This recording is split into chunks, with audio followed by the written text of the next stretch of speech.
우리가 죽는 게 참 싫은 이유는 두려움 때문에 그렇습니다. 두려움, 막연한 두려움이 있어요. 죽고 난 다음엔 도대체 어떤 세상이 펼쳐질 것인가. 그런데 제가 말씀드렸듯이 죽고 난 다음엔 우리는 천당에 가요. 우리가 천국에 가면 더 이상 부당한 대우 받지 않고 서름 받지 않아요. 하느님께서 어느 누구든 위로해 주시고 따뜻하게 감싸 주시기 때문에 우리는 죽음 이후를 막연히 두려워할 필요가 없다는 거예요. 예수님께서 나는 부활이요 생명이다. 나를 믿는 사람은 죽더라도 영원히 죽지 않는다 말씀하신 것처럼 우리는 죽는 게 죽음이 아니야. 새로운 삶으로 옮아가는 여정일 뿐입니다.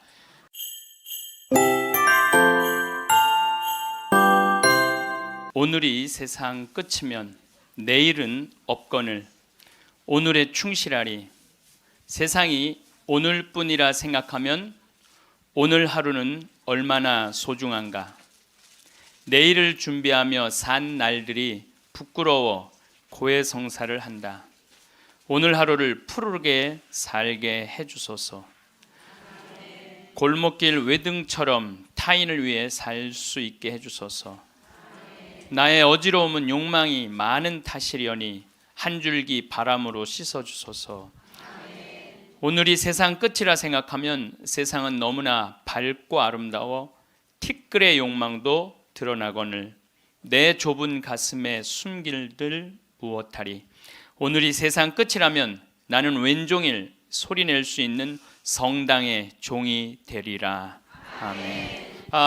제가 여러분들한테 지금 죽음 껴안기라는 주제로 강의를 하고 있습니다. 우리가 죽는 게 참 싫은 이유는 두려움 때문에 그렇습니다. 두려움, 막연한 두려움이 있어요. 죽고 난 다음엔 도대체 어떤 세상이 펼쳐질 것인가. 그런데 제가 말씀드렸듯이 죽고 난 다음엔 우리는 천당에 가요. 우리가 천국에 가면 더 이상 부당한 대우 받지 않고 서름 받지 않아요. 하느님께서 어느 누구든 위로해 주시고 따뜻하게 감싸 주시기 때문에 우리는 죽음 이후를 막연히 두려워할 필요가 없다는 거예요. 예수님께서 나는 부활이요 생명이다. 나를 믿는 사람은 죽더라도 영원히 죽지 않는다 말씀하신 것처럼 우리는 죽는 게 죽음이 아니야. 새로운 삶으로 옮아가는 여정일 뿐입니다. 여러분들 그 누에가 알이 되고 꼬치가 돼갖고 누에가 되고 난 다음에 그 다음에 어떻게 돼요? 나비가 돼서 날아가잖아요. 그 누에 꼬치로 있을 때 아주 볼품이 없잖아요. 근데 나비로 날아갈 때는 얼마나 아름다워요. 그러니까 우리가 천국에 가서는 지금 모습보다 훨씬 아름다울 거예요. 그랬더니 어떤 분이 딱 미국에서 강의를 하는데 맨 앞에서 강의를 열심히 듣던 분인데 굉장히 뚱뚱해요. 그런데 그분이 손을 들더니 신부님 나도 천국에 가면 날씬해지고 아름다워집니까? 그렇게 물어보더라고요. 그래서 제가 이렇게 대답을 했어요. 날씬하게 될지는 모르지만 아름답긴 할 거다. 아름답긴 할 거다.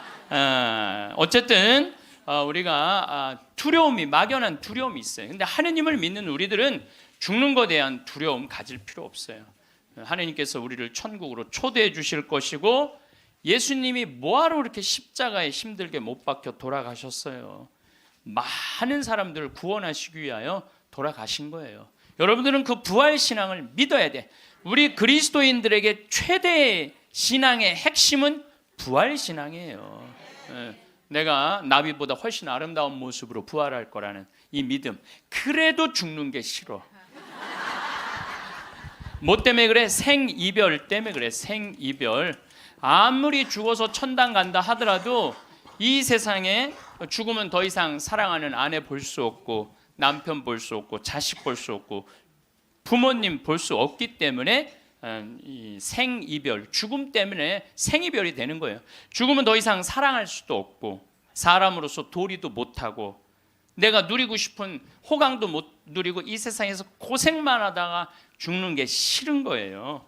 그래서 여기 계신 분들 중에 죽기 직전에 후회하지 말고 죽기 전에 내가 뭘 할 걸 그런 거 후회하지 말고, 혹시 돈 100억 정도 있는 분들은 한 10억, 20억만 놔두고 80억은 쓰세요. 맛있는 것도 사 먹고 여행도 다니고 그러면 되지. 제가 요즘 바빠서 텔레비전은 거의 못 보지만은 BBC에서 아주 재미난 프로그램을 해요. 영국 BBC에서 백만장자가 자기 신분을 감추고 아주 힘들게 사는 동네에 들어가는 거예요. 그래서 거기서 정말 열심히 사는 사람을 찾아내는 거예요. 찾아내서 이 사람이 백만장자인데도 불구하고 자기도 가난한 것처럼 해서 그 사람이 정말 열심히 살고 성공할 수 있는 가능성이 있으면은 한 달, 2달 같이 지내다가 마지막에 깜짝 선물을 해주는 거예요. 당신 내가 커피숍 차릴 수 있도록 가게를 내주겠다. 이런 프로그램이 있어요. 그러니까 이 백만장자가 하는 거야. 백만장자가. 여러분들은 못하죠. 여러분들 누굴 커피숍을 차려줘. 백만장자가 하는 건데, 제가 너무 감동적인 그 장면 하나는 그 무료 급식소를 봉사하는 사람이야. 그 무료 급식소를 운영하는 남자인데 백만장자가 들어와서 같이 급식을 해주는 거예요. 근데 이 사람은 무료 급식소를 하니까 휴가도 한 번도 못 간 거야. 자기 있는 거 다 끌어다가 했는데 백만장자가 마지막에 난 당신한테 감동받았다. 내가 앞으로 당신 무료 급식을 계속 할 수 있도록 돈을 대주겠다. 근데 더 기가 막힌 거는 가만히 보니까 봉투를 하나 더 줘요. 더 주면서 가만히 보니까 당신 무료 급식소 하느냐고 휴가 한 번을 못 갔는데 이거는 당신 자신을 위한 휴가 비행 티켓이고 호텔 예약권이다. 자신을 위해서도 휴가를 한번 가라. 저 그걸 보는데 막 가슴이 막 먹먹하더라고요. 그러니까 돈 많은 사람이 좀 그렇게 살았으면 좋겠어. 돈 많은 사람이 그렇게 살았으면 좋은데 우리나라 부자들은 그런 멋이 없어요. 근데 영국 BBC에서 그걸 하니까 미국에서도 요즘은 해요. 그래서 이 백만장자들이 어려운 사람들을 가서 계속 깜짝깜짝 그러니까 사회가 건강해지는 거예요. 우리가 죽을 때 돈 가지고 가는 거 아닙니다. 죽을 때 가지고 가는 거 땅, 재산 이게 아니에요. 공술의 공수거예요. 빈손으로 왔다 빈손으로 가는 거예요. 가지도 못하고 쥐고 그냥 이거 쥐려고 인간성도 버리고 나쁜 짓이란 나쁜 짓 다 골라하면서 죽는 사람들 보면 참 제가 보기에는 참 가슴이 아파. 유병원 씨 그렇게 돈을 많이 모아놨다가 결국 죽을 때 돈 갖고 갔어요? 한 푼도 못 갖고 갔어요. 어떻게 했어? 다 놔두고 갔어요. 마지막에 순천 쪽에서 도망 다닐 때 현찰이 8억 6천 우리나라 돈 8억 6천 있고 달러가 16만 달러 1억 6천이 있었대요. 근데 그거 손도 못 댔어요. 마지막에 그 집에서 도망 나갈 때 이 가방에 마지막에 있었던 건 스쿠알렌 몇 알 딱 갖고 떠난 거야. 스쿠알렌 몇 알. 여러분들 죽을 때 돈 갖고 떠나는 게 아니에요. 우리가 죽을 때 뭘 갖고 가느냐면은 추억 갖고 떠나는 거. 추억. 내가 이렇게 인생을 돌아봐서 난 정말로 즐거웠어. 나 정말로 행복했어. 이런 추억이 있는 사람이 죽을 때 행복하게 죽을 수 있어요. 여러분들도 가만히 인생 돌아봐서 즐거웠던 추억이 하나도 없어. 고생만 슉샬나게 한 추억밖에 없어. 그렇다면 여러분들 인생 잘못 사는 거예요. 오늘 추억이 하나도 없는 분들은 추억을 만드세요. 프로그램을 짜세요. 그 백만장자가 그 무료 급식 한다고 몇 년 동안 3년 동안 휴가도 한 번 안 간 사람한테 자신을 위해서도 시간을 내라고. 남을 위해서 희생만 하지 말고. 왜냐하면 사람이요 남을 위해서 너무 희생하다 보면 지쳐요. 지치고 나중에는 너무 화가 나면은 내가 저 예수님 때문에 내가 이 고생한다 그러면서 예수님 십자가에 다시 못 박는데 더 큰 못 찾아다가. 저는 제 인생을 이렇게 돌아보면은 전 정말 행복한 사람 중에 하나예요. 저는 초등학교 때 토요일 일요일이 되면 아버지하고 전 수원 사람인데 매일 뒤에 광교산에 놀러를 갔어요. 광교산에 가서 가재 잡고 메뚜기 잡고 가을이면 도토리 줍고 밤 따고 감서리하고 그 다음에 도라지 캐고 더덕 캐고. 그러니까 초등학교 때 며칠 전에 성복동 성당이라는 곳에 강의를 갔는데 광교산 밑에 있더라고. 다 생각이 나요. 상강교, 하강교, 뭐 미군 레이더 기지, 뭐 주한말 농장, 뭐 쫙 지금도 40년 전 일인데 머릿속에 아직도 그 즐거웠던 추억이 그대로 남아 있어요. 나 초등학교 때 공부했던 기억은 거의 없어요. 매일 놀러 다녔던 기억. 그 생각하면 참 행복해요. 그리고 광교산만 가면은 아, 내가 여기서 초등학교 때 여기서 즐겁게 놀았지. 중고등학교 때 또 성당 참, 학교는 일요일은 안 갔는데 성당은 월요일부터 일요일까지 갔어. 월요일부터 일요일까지. 그 여름에 캠프 간다고 우리 때는 4박 5일 갔어요. 그때는 또 어디 놀러를 갈 때가 있어요. 성당에서 가는 캠프가 최고의 행사였죠. 그럼 뭐 조 모임 하면은 뭐 너는 쌀 갖고 와라, 넌 냄비 갖고 와라, 넌 텐트 갖고 와라, 남자 5 여자 5 같은 조로. 이건 뭐 살림살이 떠나는 거하고 똑같은 거예요. 살림살이 떠나는 거하고. 얼마나 그 중고등학교 때 성당에서 떠나는 캠프가 얼마나 좋았는지 몰라요. 예. 그리고 뭐 내가 이 가을에는 예술제 한다고 연극하고 노래하고, 이제 성탄 때만 되면 예수님 성탄 전야제 한다고 모여갖고 뭐 정말 지금 생각해 보면요, 그때 그 사춘기에 느낄 수 있는 모든 행복을 다 느꼈던 것 같아. 그리고 우리 때는 또 남녀공학이 분명했을 때인데 성당만 가면 그 이쁜 아가씨들이 그냥 얼마나, 우리 성당에 특별히 이쁜 여자애들이 많이 왔던 것 같아요. 그리고 그 성당 그때 학생의 프로그램이요 너무너무 좋았어요. 지금 애들이 학원에 다니지만 우리 때는 뭐 학원 그런 게 어디 있어요. 성당 가는 게 유일한, 탁구 치고 성당에서 참 좋았던 것 같아요. 그래서 그때 우리 그 학생의 아이들이 신부가 10명이 됐어요. 신부가 10명이 됐어요. 그래갖고 지금 우리 교구에 뭐 사무처장, 관리국장, 사무국장, 다 사목국장, 우리 성당 출신 신부들이 다 하고 있어요. 다 하고 있어요. 그렇게 그때 그 신앙의 그 교육이 풍요로웠던 거죠. 예. 그리고 수녀님들도 많이 나오고, 그 유명한 수녀님들 중에 하나는 또 누구냐면은 김혜윤 베아트릭스 수녀라고, 성서 가르치는 수녀님 있잖아요. 뭐 같은 성당을 다녔지만 그 수녀님하고 우리는 질이 달랐어요. 그 수녀님은 공부를 너무너무 잘해갖고 전교 1등을 놓친 적이 우리는 저 밑에서 그냥 그 수녀님 나보다 1살 어리거든요. 그땐 참 예뻤는데 로마 유학 갔다 오더니 팍 늙어갖고. 근데 지금도 이쁘다고 사람들은 그러긴 그러는데 그땐 참 예뻤어요, 수녀님이. 그러니까 얼마나 그 공동체가, 어제도 서울 둔총동 성당에 강의를 갔는데 그 나보다 한 2-3살 나이 많은 누나였는데 그때도 예뻤는데 지금 보니까 50, 한 4-5이 됐는데 지금도 그렇게 이쁘더라고, 그 누나가. 어제 너무 만나서 반가웠는데 그 누나도 아들이 지금 서울신학교 2학년 지금 다니고 있다는 거예요. 그러니까 신앙이 얼마나 좋았던 거예요, 그 공동체가. 그러니까 그 중고등학교 생각하면 나는 정말 행복한 사춘기를 보낸 거죠. 그래서 내가 제일 화려했을 때는 언제였느냐면은 신학교 때. 저는 방학이 싫었어요. 신학교 생활이 너무 재밌었어요. 먹여주지, 재워주지, 기도시켜주지, 철학 가르쳐주지, 신학 가르쳐주지, 성서 가르쳐주지. 이 신학교 교육이요, 내가 보기엔 이 교육 제도 중에 제일 좋은 것 같아. 그냥 좀 신학교 7년 참 행복하게 살았어요. 보좌 신부 때는 또 훌륭한 본당 신부님 모시고, 우리 천주교 교우들은 보좌 신부들 이렇게 바라보는 눈이 사랑으로 꽉 차 있어. 그 느껴요. 이렇게 보면 보좌 신부 딱 보면 사랑으로 꽉 차 있어. 본당 신부 10년 동안 교우들이 참 내 말 잘 듣고 신부를 업고 살죠. 한국 천주교 교우들은 참 이렇게 보면은요 너무너무 행복했던 것 같아.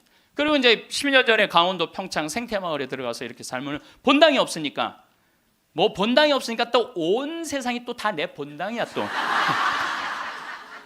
전 세계 다니면서 강의하고, 지난 여름에도 브라질, 아르헨티나, 페루, 칠레, 파라과이 5개 나라 한 달 동안 순회 강연 갔다 왔거든요. 페루 이제 뭐 얼마나 멀어요, 페루가. 페루 갔더니 이제 강의 이제 2시간 끝났는데 거기 회장님들이 신부님 귀향 여기까지 왔으니 마추픽추 가자고. 그러니까 강의는 2시간 하고 마추픽추는 2박 3일 갔다 오고.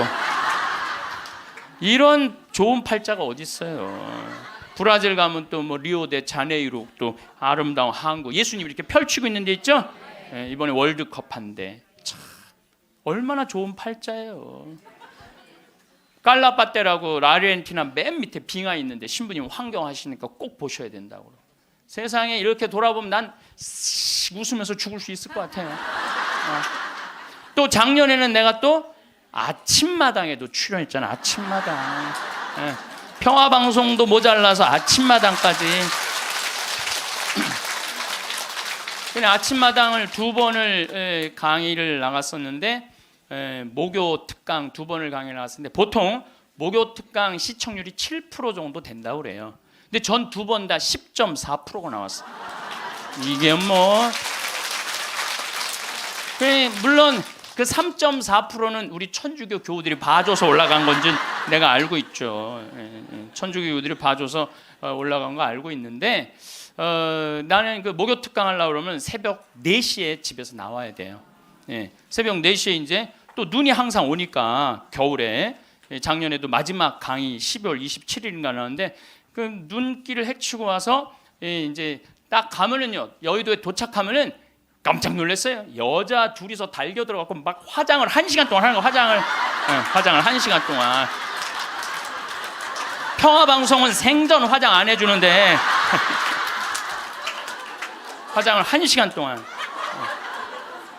이제 그리고 이제 강의가 끝나고 이제 평창에 집에 들어갔는데 생태마을이 난리가 난 거야. 왜 그런가 했더니 그 강의를 들으면서 실시간 검색어가 1위였대요.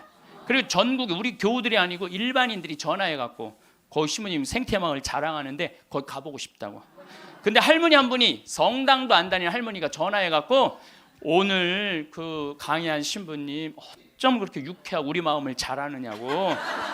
근데 그렇게 유쾌한 신부님이 아직도 전화해 되도록 왜 혼자 사느냐고. 그거 좀 장가 좀 보내라고 그 직원들이. 아니 저를 염려해 주는 게 우리 천주교 교우들만 염려해 주는 게 아니라 성당 안 다니는 할머니도 염려해 주니 이게 얼마나 행복한 신부예요. 그래서 이게 죽을 때 웃으면서 죽을 수 있을 것 같아요. 난 정말 행복했다. 신부님은 신부로 사니까 팔자가 좋아서 그렇지 우리는 얼마나 힘든지 몰라요. 사는 거. 무슨 우리가 즐거운 추억이 있어요. 저도 여러분들 힘들었을 때 많았어요. 인생 50살밖에 안 됐지만은 돌아보면 즐거웠었던 일만 있었던 거 아니에요. 근데 여러분들 사람은요 과거를 돌아봤을 때 고통스럽고 괴로운 것만 기억하는 사람은요 악해져요. 악해지게 돼 있어요. 근데 즐거웠던 것만 의도적으로 기억하려고 하면 선해지게 돼 있어요. 저도 사기 많이 당했어요. 이 세상에 사기 쳐먹기 제일 쉬운 사람이 신부예요. 신부. 세상 물정 모르니까 사기도 많이 당했고 배신도 많이 당했어요. 그래갖고 아픔이 많았었어요. 근데 가만히 내 인생을 돌아보면 내가 사기당했을 때 내 상태가 어땠었냐면 욕심이 꽉 차 있었을 때.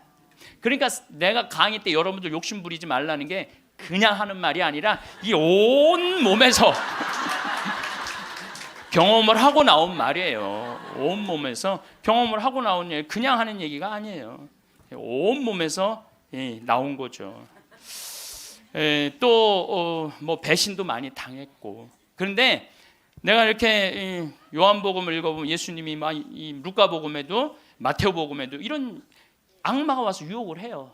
돌도로 빵대라고 그러고 산에서 뛰어내리라고 그러고 성당에서 교회 종탑에서 뛰어내리라고 그러고 그랬을 때 예수님이 한마디 한마디가 그게 다 내 인생에 나도 저런 유혹이 있는데 예수님은 안 빠졌는데 난 다 빠졌던 거야.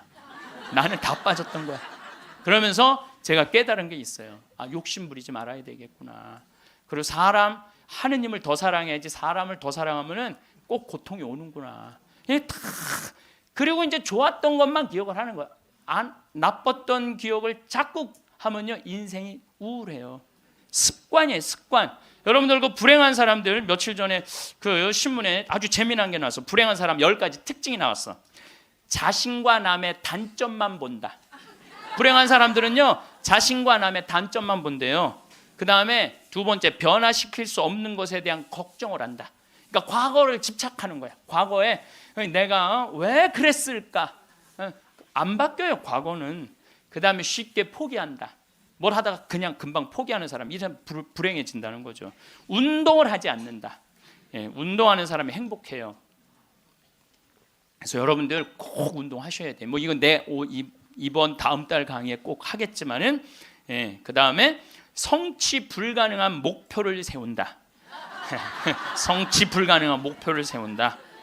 건강에 좋지 않은 음식만 골라 먹는다. 그러니까 우리가 행복하려면 건강에 좋은 음식을 먹어야 돼. 우리 청국장 가루 같은 거, 그런 거. 얼마나 좋아요, 이 청국장 가루 같은 거.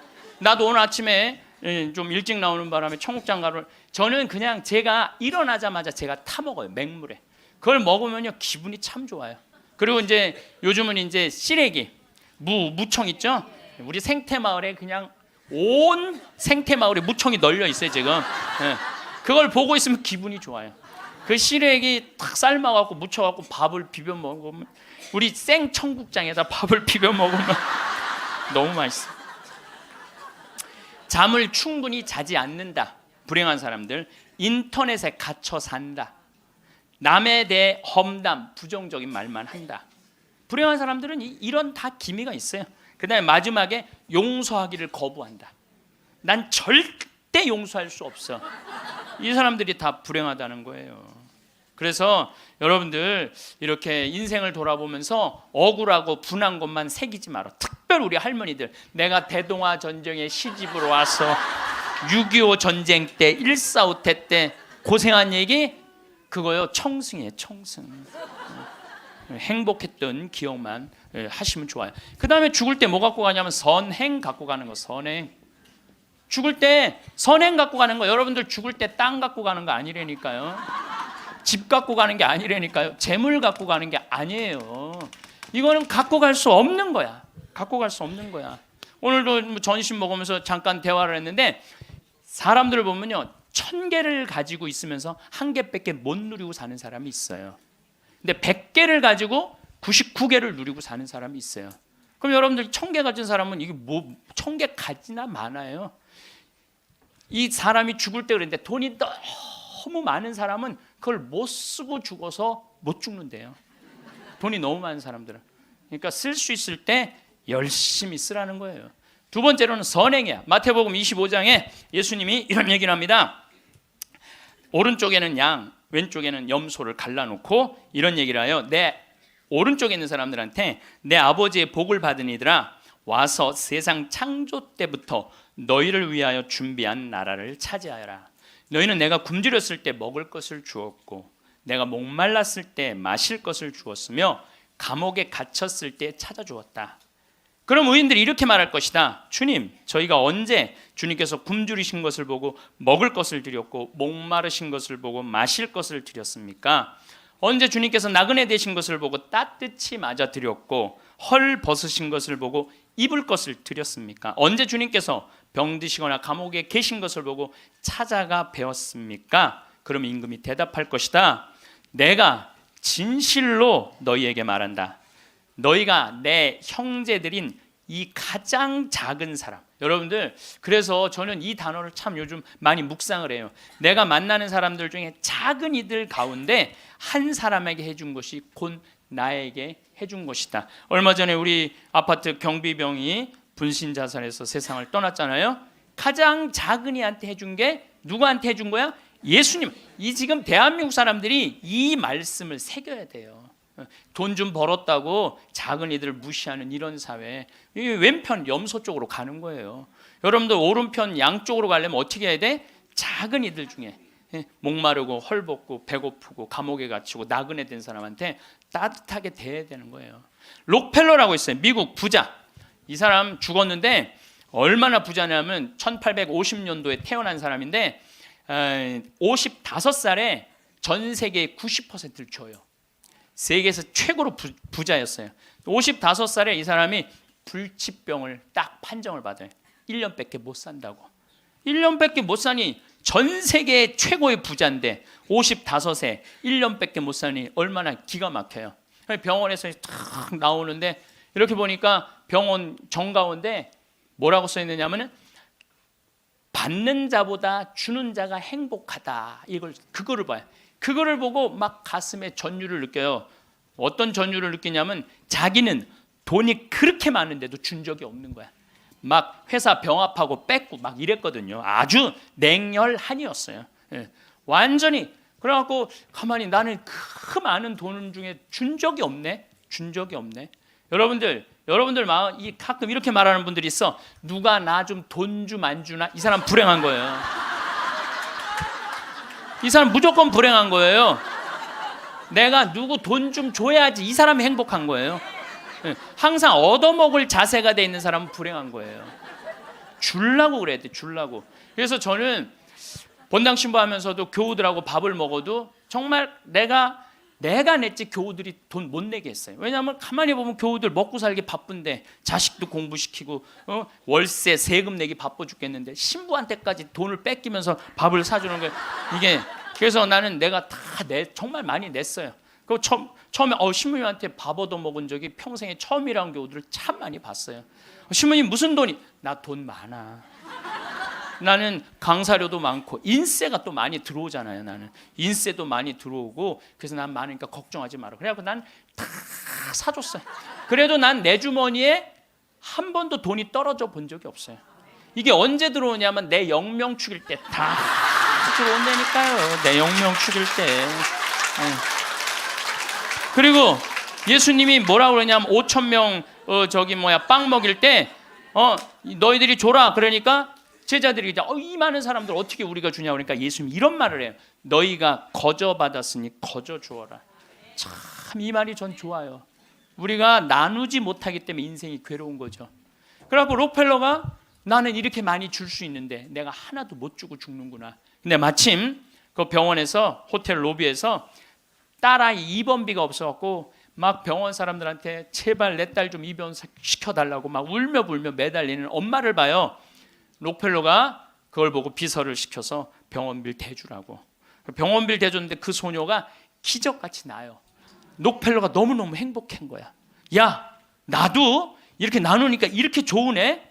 내가 남은 1년 동안 나눠야 되겠다. 그래서 막 시카고 대학도 세우고 병원 한 2,000개 세우고 도서관도 세우고 고아원도 세우고 그 남은 시간 동안 돈이 많으니까 엄청나게 나누기 시작을 했어요. 근데 그렇게 나누다 보니까 록펠러가 이 55세 죽는 데는 록펠러가 98까지 나누다 죽었습니다. 98까지 나누다 죽었어요. 그러면서 죽으면서 록펠러가 이런 얘기를 해요. 어떤 얘기를 하느냐면 내가 쥐려고 그랬던 55년은 쫓기고 살았다는 거예요. 인생을. 사람이 가지려고 그럴 때는요 인생을 쫓기게 돼 있어요. 근데 내가 나누기 시작하면서부터는 내 삶은 기쁨으로 가득 찼다고 그래요. 기쁨으로 가득. 그래서 여러분들 신부님 저는 주머니에 돈 한 푼도 돈이 부처님이 그랬잖아요. 나눠라 그러니까 저는 부처님 아무것도 가진 게 없습니다. 부처님이 뭐라고 그래요? 왜 네가 가진 게 없냐? 네가 사람들하고 대화할 때 따뜻하게 웃어주는 것도 나누는 거다. 누가 사람이 얘기를 할 때 네가 자세를 낮추고 경청하는 것도 그것도 나누는 거다. 공손한 것도 나누는 거다. 여러분들 꼭 돈으로 나눠야 돼? 아니에요. 마음으로도 얼마든지 우리가 나눌 수가 있는 거예요. 저는 지난 월요일 날 너무너무 놀란 사건이 있었어요. 이게 참 신기해요. 성남에 사는 할머니도 나이가 85, 할아버지는 90인데 나한테 40억을 들고 왔어요. 그래갖고 교구청에서 그 아주 서류를 다 해놨어. 법무사까지 다 와서 다. 그래서 어저께 그러니까 월요일 날 40억을 기증을 받았어요. 할머니가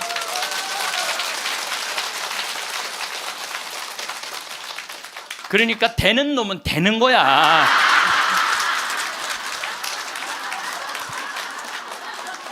그래서 할머니한테 물어봤어요. 이 많은 돈을 왜 나한테 기증을 하느냐? 그랬더니 신부님 제가 강의를 듣는데 신부님이 잠비아에 농업대학을 세우고 싶다고 그런 게 있는데 농업대학 대학을 세우는 건 또 내가 저 잠비아 농장 꾸미는 거하고는 또 다르잖아요. 근데 저 신부님이 지금 저렇게 열정적으로 일을 하는데 나는 이제 떠날 날이 얼마 남지 않았는데, 근데 그래서 이제 신부님한테 기증을 하기로 했다고. 근데 할아버지가 더 멋있는 거야. 멋있냐? 나한테 기증서 마지막 뭐 서류 등기 다 해갖고 왔어. 그래갖고 근데 지문이 안 나오는 거야. 나이가 많으시니까. 난 또 월요일날 처음 알았어요. 여러분들 좀 기증하려면 조금 젊었을 때 지문 나올 때 하세요. 지문 나올 때. 지문이 안 나오는데 한 10번을 하는데 10번 다 기쁘게 하시더라고요. 근데 할아버지가 이런 말씀을 하세요. 이제야 좀 마음이 홀가분하다고. 그러면서 할아버지가 이런 말씀을 하세요. 그 아프리카에 그 굶는 사람들을 보면 너무 가슴이 아픈데 그냥 빵을 주는 건 큰 의미가 없다는 거예요. 그 빵을 만들 수 있는 사람을 키워내는 일이 더 중요하다는 거예요. 그래서 이제 그걸 이제 받아서 이제 제가 이제 또 숙제가 하나 생겼죠. 근데 신부님 왜 그렇게 좋아하세요? 신부님 주머니에 한 푼도 안 들어가는데. 왜냐하면은 우리 천주교가 그런 건 참 좋아요. 누가 기증을 받아도 내 이름으로 받을 수가 없어. 신부 이름으로. 그러니까 교구청 법인으로 받는 거야. 그러니까 내가 어떻게 해먹으려고 그래도 해먹을 수가 없어.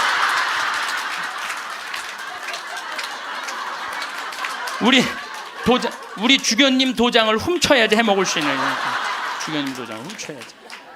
근데 그 할아버지가 더 기가 막힌 말씀을 하셨어요. 어떤 말씀을 하셨느냐면은 신부님 아들한테 물어봤대요. 내가 이거를 40억을 신부님한테 기증하기로 했다. 그랬더니 아들이 아버지 기증하세요. 나 넓은 집이 있고 직장이 있는데 그거 돈 많으면 머리 아파요. 그 아들도 기가 막히죠. 아니 뭐 법적으로 뭐 소송도 한다는데. 그래서 여러분들 제가 말씀드리는 거는 우리가 죽을 때 갖고 가는 게 땅이 아니라니까요. 집이 아니고 재물이 아니에요. 뭐냐면 선행이야. 선행. 내가 뭔가 베풀 수 있는 선행이 있어야 돼요. 그래서 여러분들도 내가 돈이 없다라면 마음으로라도 나눌 줄 알아야 돼. 마음으로라도. 예. 그리고 죽을 때 갖고 가는 건 결정적인 건 믿음이야. 믿음이 없는 사람은요 노잣돈 없이 떠나는 거예요.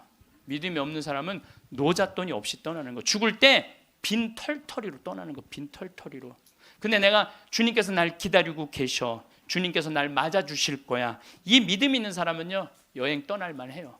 근데 딱 저승에 들어섰는데 아무도 날 데려가는 사람, 깜깜한 어둠만 날 기다리고 있는 사람은 너무너무 힘든 거죠. 제가 한 10년 전에 우리 후배 신부들을 데리고 제주도에 스킨스쿠버를 데리고 갔어요. 바다에 들어가는 거. 근데 뭐 한 6, 7명 신부들하고 지구 신부들하고 갔는데 문섬, 새끼섬, 서귀포 쪽에 거기가 참 아름다워요. 근데 이제 그 신부들은 초보니까 강습을 받고 나는 좀 할 줄 아니까 새끼섬에 바다에 이렇게 들어가서 이제 혼자 절대 가면 안 되는데 그래도 이제 혼자 이렇게 좀 옆에 이제 강습하는 거 보고 혼자 이렇게 돌았어요. 근데 그 신부 중에 하나가 물 공포증 있는 신부가 있어요. 너는 여기서 낚시만 해. 그래갖고 이제 그 신부는 위에서 낚시를 하고 있는데 나는 이제 바다에 들어 물고기가 얼마나 많은지 몰라요. 돌돔 하여튼 물고기가 얼굴을 치고 지나갈 정도로 물고기가 많아요. 바다에 들어가 보면은. 그래갖고 이제 한 바퀴 한 30분 이제 다이빙을 하고 나와서 그 후배 신부한테 물어봤어요. 물고기 좀 잡았어? 이 신부가 한다는 얘기가 신부님 한 마리도 없나 봐요. 30분 동안 한 마리도 못 잡았어요. 그러는 거예요. 그 많은 물고기를 두고 그 위에서 낚시하는 사람은 한 마리도 없는 줄 알고 그냥 계속 한 마리도 없다고 투정을 부리더라고요. 신앙생활도 똑같아요. 신앙생활도 내가 하느님을 믿고 하느님 안으로 빠져들면은요 그 안에는 온 세상이 하느님의 섭리야.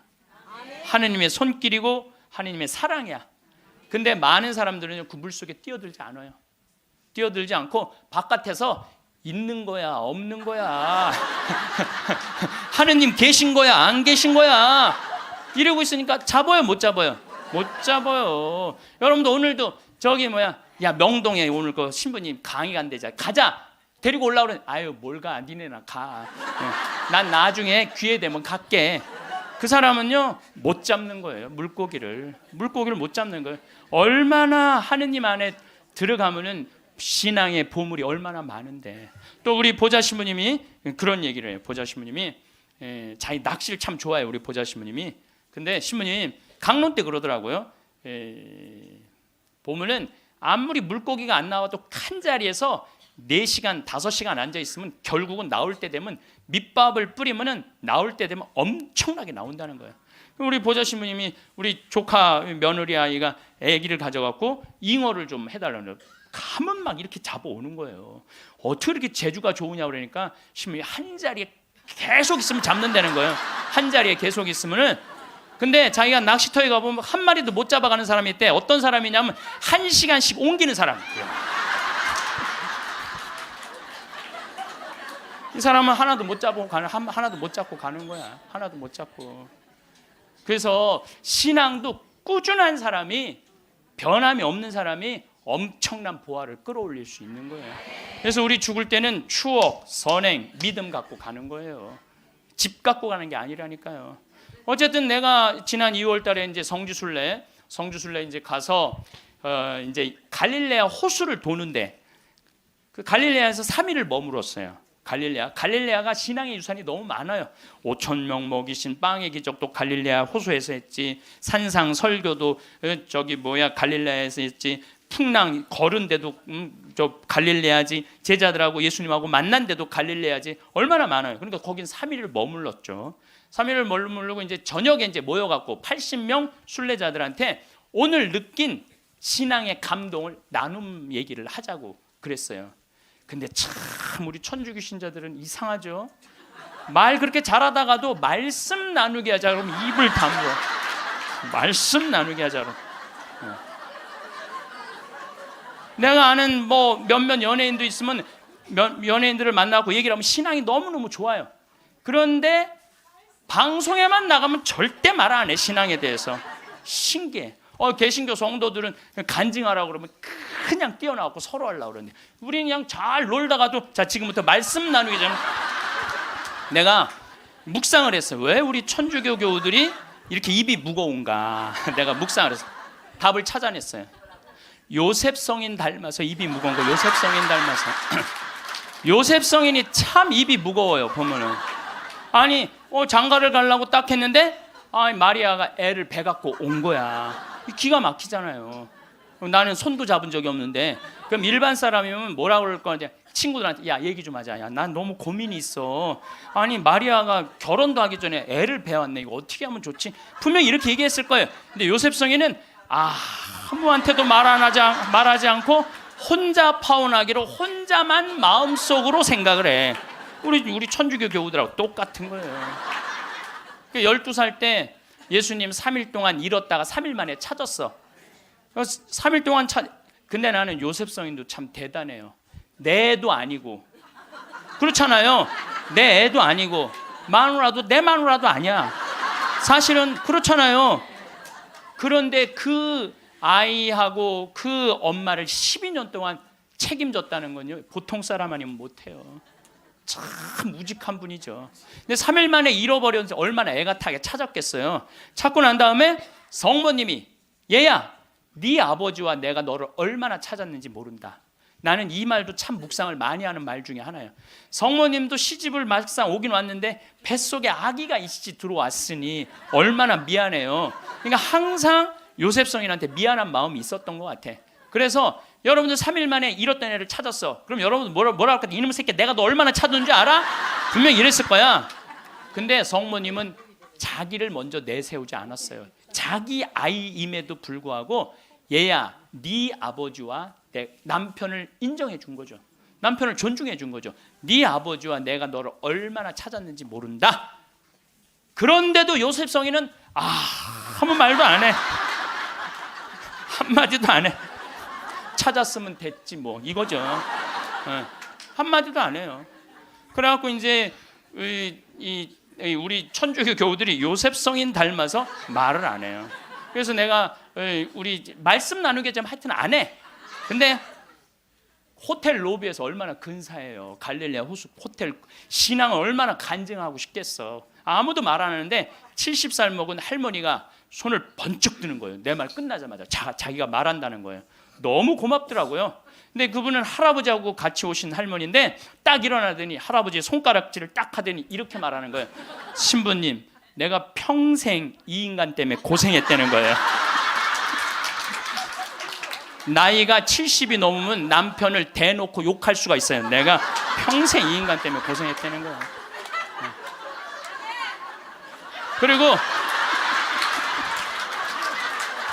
그리고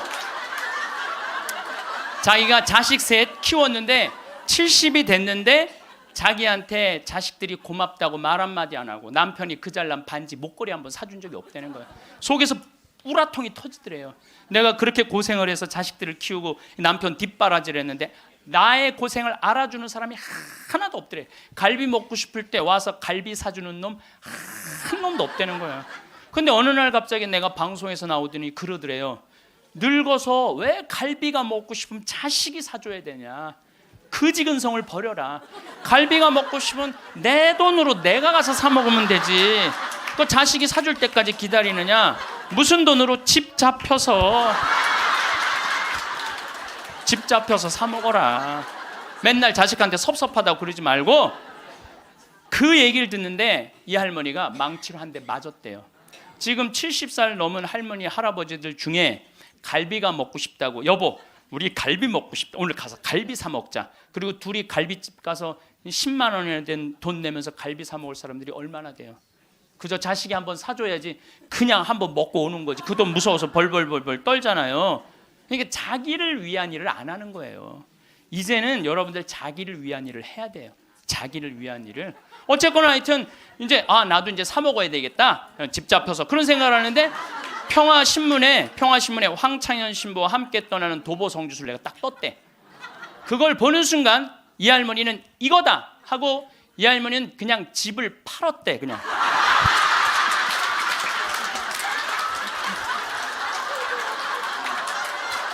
집을 팔았대요. 네. 집을 팔고 1억이 남은 걸 가지고 성주순례를 따라온 거예요. 여동생 부부하고. 근데 왔는데 자기 너무너무 행복하대. 그런데 이 할아버지는 맨날 술만 먹던 할아버지인데 성주순례도 안 따라오려는 걸 억지로 끌고 온 거야.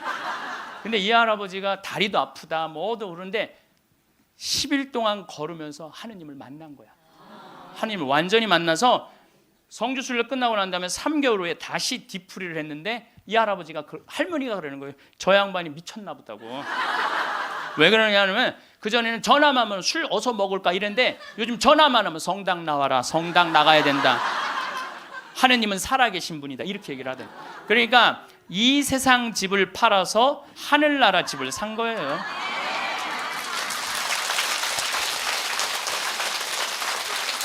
그러니까 여러분들도 제발 이 세상에 너무 얽매이고 연연하지 말라는 거예요. 내가 이번에 성주순례 가서도 너무 많은 걸 느꼈는데 그 대학생이 엄마 아빠를 따라온 거야. 인천공항이 딱 나를 바라보는 눈빛이 흰 눈동자 95% 까만 눈동자. 너 때문에 내가 여기 따라왔다. 근데 이 친구가 성주순례를 하루를 걷더니 이틀을 걷더니 눈빛이 바뀌는 거예요. 그러면서 마지막엔 이 친구가 이런 말을 하더라고요. 신부님, 저는 가슴이 지금 터질 것 같이 행복하다는 거예요. 살아계신 예수님을 만나서 가슴이 터질 것 같이 행복하다는 거예요. 그리고 그 친구는 엄마 아빠가 길을 잃고 공부 굉장히 잘하는 아이였어요. 근데 지금 의대 공부를 한대요. 내가 아프리카에 좀 가서 봉사 좀 하자 그랬더니 그러니까 길을 찾은 거지. 그러니까 여러분들 제발 좀 죽기 전에 가지 말고 언제 가? 지금 가세요. 지금 가세요.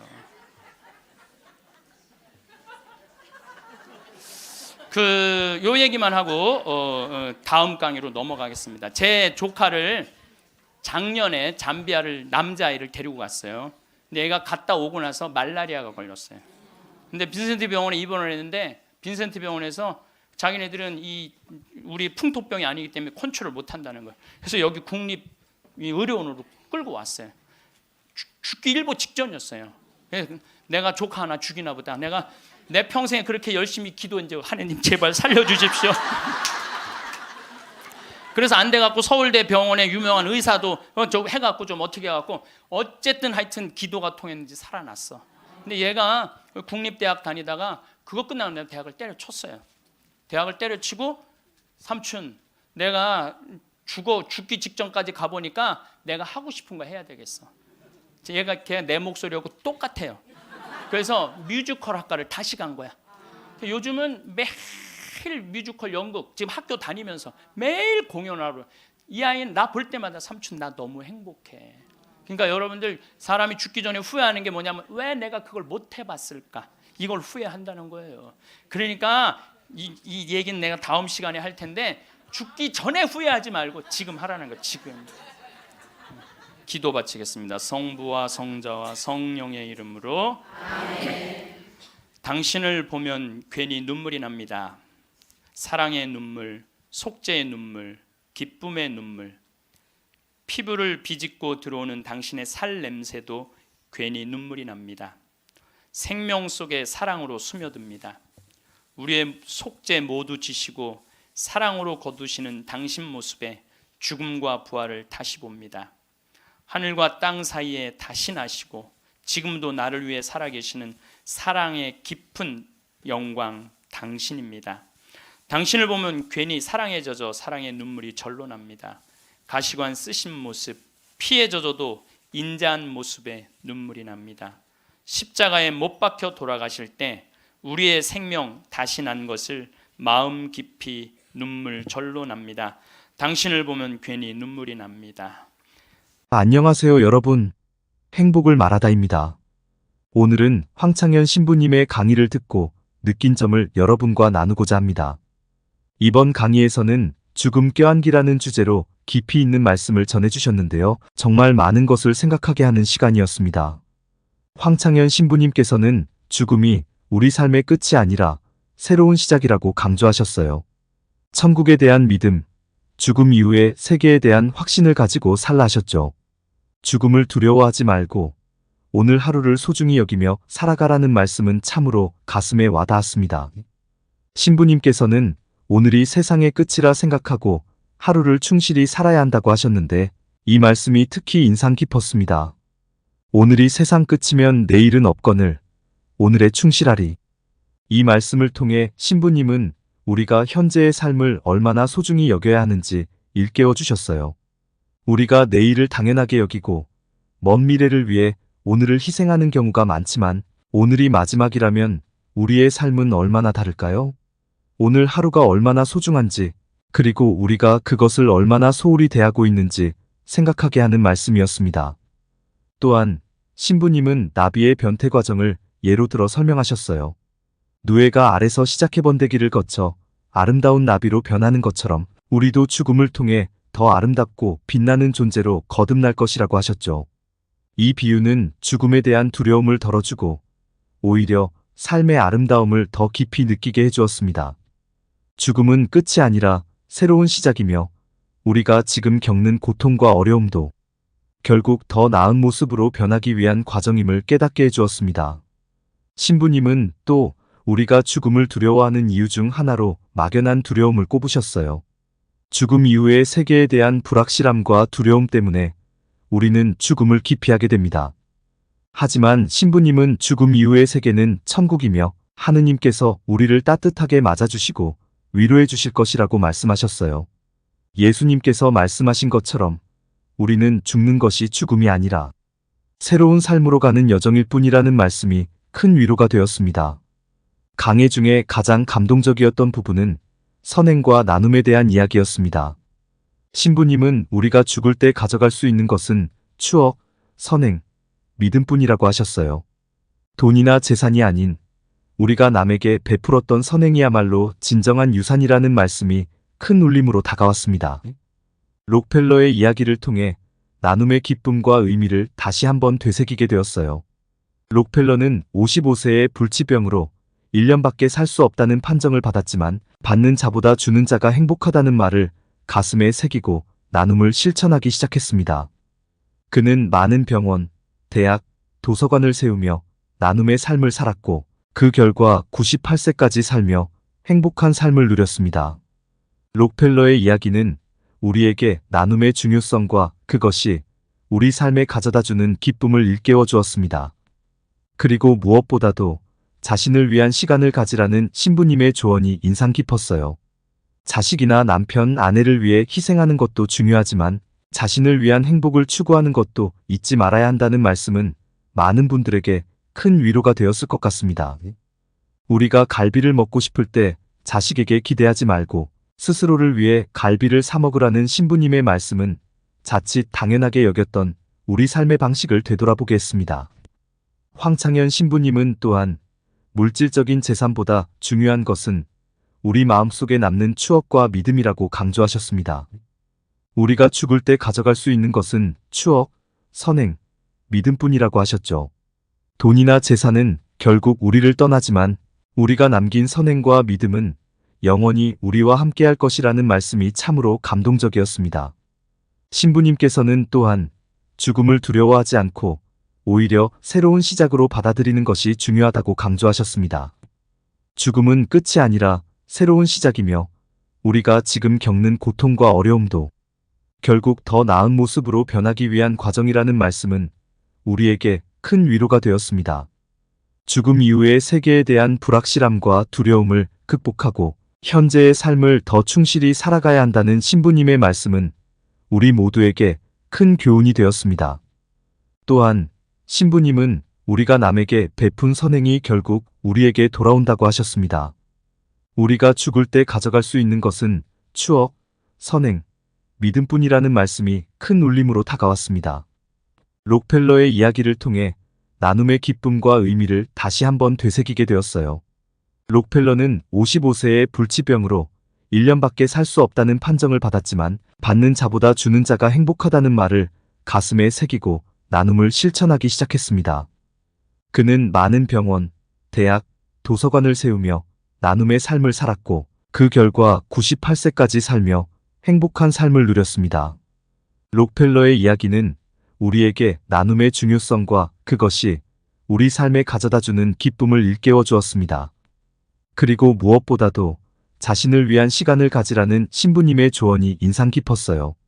자식이나 남편, 아내를 위해 희생하는 것도 중요하지만 자신을 위한 행복을 추구하는 것도 잊지 말아야 한다는 말씀은 많은 분들에게 큰 위로가 되었을 것 같습니다. 우리가 갈비를 먹고 싶을 때 자식에게 기대하지 말고 스스로를 위해 갈비를 사 먹으라는 신부님의 말씀은 자칫 당연하게 여겼던 우리 삶의 방식을 되돌아보게 했습니다. 황창현 신부님은 또한 물질적인 재산보다 중요한 것은 우리 마음속에 남는 추억과 믿음이라고 강조하셨습니다. 우리가 죽을 때 가져갈 수 있는 것은 추억, 선행, 믿음뿐이라고 하셨죠. 돈이나 재산은 결국 우리를 떠나지만 우리가 남긴 선행과 믿음은 영원히 우리와 함께할 것이라는 말씀이 참으로 감동적이었습니다. 신부님께서는 또한 죽음을 두려워하지 않고 오히려 새로운 시작으로 받아들이는 것이 중요하다고 강조하셨습니다. 죽음은 끝이 아니라 새로운 시작이며 우리가 지금 겪는 고통과 어려움도 결국 더 나은 모습으로 변하기 위한 과정이라는 말씀은 우리에게 큰 위로가 되었습니다. 죽음 이후의 세계에 대한 불확실함과 두려움을 극복하고 현재의 삶을 더 충실히 살아가야 한다는 신부님의 말씀은 우리 모두에게 큰 교훈이 되었습니다. 마지막으로 신부님께서 강조하신 신앙의 중요성도 잊지 말아야겠습니다. 하느님에 대한 믿음을 가지고 살아가는 것이야말로 우리가 죽음을 두려워하지 않고 오히려 새로운 삶을 기대하며 살아갈 수 있는 힘이 된다는 것을 깨달았습니다. 예수님께서 나는 부활이요 생명이다. 나를 믿는 사람은 죽더라도 영원히 죽지 않는다. 라는 말씀처럼 우리는 죽음을 두려워할 필요가 없습니다. 하느님께서 우리를 따뜻하게 맞아주시고 새로운 삶으로 인도해 주실 것이라는 믿음이야말로 우리의 삶을 더욱 풍요롭게 만들어줄 것입니다. 여러분도 오늘 하루를 소중히 여기고 작은 선행을 실천하며 믿음을 가지고 살아가시길 바랍니다. 우리 모두가 더 행복한 삶을 살아갈 수 있도록 앞으로도 좋은 말씀 많이 나누도록 할게요. 지금까지 행복을 말하다였습니다. 감사합니다.